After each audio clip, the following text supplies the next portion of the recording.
Le rôle de coach, ça va être d'accompagner les porteurs de projets, souvent de leur faire savoir quelles sont les règles juridiques qui s'appliquent à leur projet, c'est ce qu'on appelle la qualification juridique des faits. Lever des alertes éventuellement, mais la plupart du temps, c'est vraiment les informer sur ce à quoi ils doivent rester attentifs et aussi les accompagner de manière bienveillante pour enlever beaucoup d'angoisses qui sont souvent pas justifiées. Elle l'aborde avec beaucoup d'anxiété au départ. Donc on a des équipes qui sont un petit peu effrayées par la police du juridique. Et au final, en parlant avec eux, on se rend compte que déjà on apprend énormément des projets, de ce qu'ils veulent faire, de là où ils veulent aller. Donc on apprend beaucoup, c'est important. Et aussi, ils finissent par réaliser que bien souvent c'est une question de bon sens.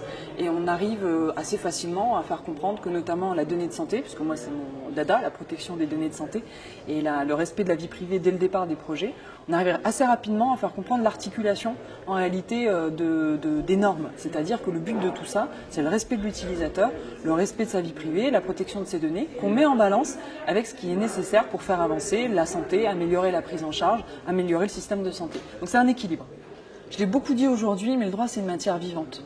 C'est-à-dire qu'on peut dire, c'est la première option, là ton projet ça passe pas parce qu'on a un cadre qui est bloqué et c'est pas quelque chose à faire. Et on peut prendre la deuxième option, c'est-à-dire en tant qu'utilisateur, en tant que porteur de projet, de quoi toi tu as besoin pour que la norme, évolue. Voilà. De quel cadre réglementaire tu as besoin. Il ne faut pas oublier que comme c'est une matière vivante, on peut la faire avancer. Alors il faut raisonner en analyse de risque. C'est-à-dire, ce projet, il peut vraiment révolutionner la santé, il peut vraiment améliorer la prise en charge des gens, mais aujourd'hui on est un peu borderline sur un texte en particulier. Est-ce qu'on ne peut pas ce texte-là le faire évoluer? Et tout à l'heure, il y a un projet à qui je dis, écrivez à votre député, posez-lui la question et emparez-vous du sujet. Demandez-lui pourquoi ça, aujourd'hui, on ne peut pas le faire. Au moins, sortir d'un cadre confiné pour amener sur la place publique le fait que, oui, l'innovation peut connaître des limitations. Et après, pourquoi pas demander à l'Assemblée, à nos représentants, est-ce que c'est légitime de conserver cette contrainte ou non? Je pense qu'il peut changer la loi si on se sert de cet événement-là comme un tremplin.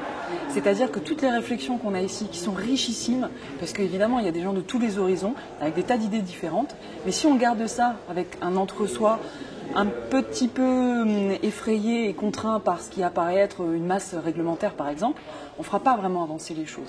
Donc il faut utiliser cette richesse ici pour s'ouvrir. Et il faut vraiment que le public, les patients, les associations de patients, les décideurs publics viennent, en tout cas s'intéressent à ce qui se passe ici et s'en emparent pour faire avancer les choses.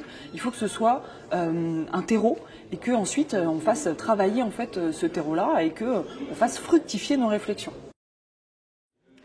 L'ambiance elle est excellente et c'est ce qui fait justement que les réflexions sont riches puisque moi je travaille avec beaucoup de clients, de décideurs, d'institutionnels et les échanges sont cadrés alors qu'ici c'est ça l'intérêt, c'est que l'échange n'est pas cadré. Évidemment on a un timer mais au-delà du timer la ligne de conduite elle est libre, le champ est libre, la parole est libre et donc les idées trouvent leur place.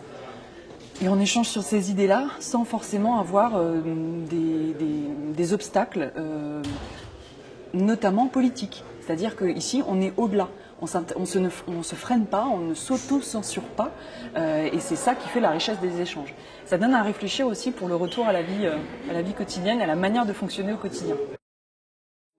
Comme d'habitude, chaque année, il y a des gens qui sont extrêmement effrayés parce qu'ils ont peur que leur idée leur échappe. Et donc, on est obligé de rappeler que les idées sont de libre parcours et que la propriété industrielle et la propriété intellectuelle, c'est pas à la naissance du projet en fait qu'il faut y réfléchir. Il ne faut pas mettre la charrue avant les bœufs.